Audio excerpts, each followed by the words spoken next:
পান সিগারেট বিক্রি করি এখানে দূরে দূরে ঘুরে ঘুরে বিক্সের নিচে পানির নিচে যাইয়া যাইয়া আমি এখানে আসছিলাম 2-3 বছর হইতে ব্যবসা করার জন্য।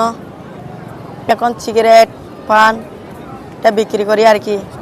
সরকার অনেক হয়ে গেছে, পরে ব্যবসা বাণিজ্য কম, খাইতে পারে না, অনেক দাম হয়ে গেছে, এই জন্য অনেক সিগারেট দাম হয়ে গেছে, এই জন্য খাইতে পারে না।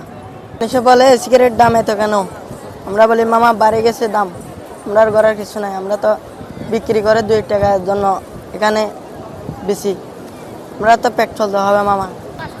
আমাদেরকে 1000 টাকা নোট দেয়, আমরা তো ভাঙতে পারি না, তারপরে আমরা অনেক কষ্ট করে ভাঙতি দিয়ে তারপরে মামাদেরকে 20 টাকা দিয়ে চলে যায়।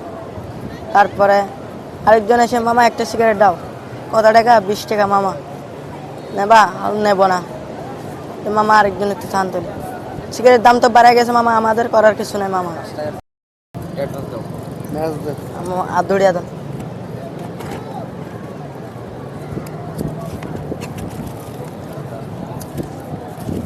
মা, আর 2 টাকা দিন। হ্যাঁ মামা একটা সিগারেট নিয়েছে 2 টাকা কম দিয়ে চলে গেছে, বাড়াবাড়ি করার কিছু নেই আর কি। চলে আমাদের মামার থেকে বাড়াবাড়ি করতে পারবো, ওর তো ধরে ফেলছে। 4000-3000 টাকা বেচলে 700 টাকা 500 টাকা এরকম থাকে আর কি, চলে এটা দিয়ে চলে আর কি। 1000 টাকা বিক্রি, 5000 টাকা বিক্রি হলে 800 টাকা ইনকাম হয় আর কি। কষ্ট ছাড়া কি টাকা ইনকাম করতে পারে? আমি এখানে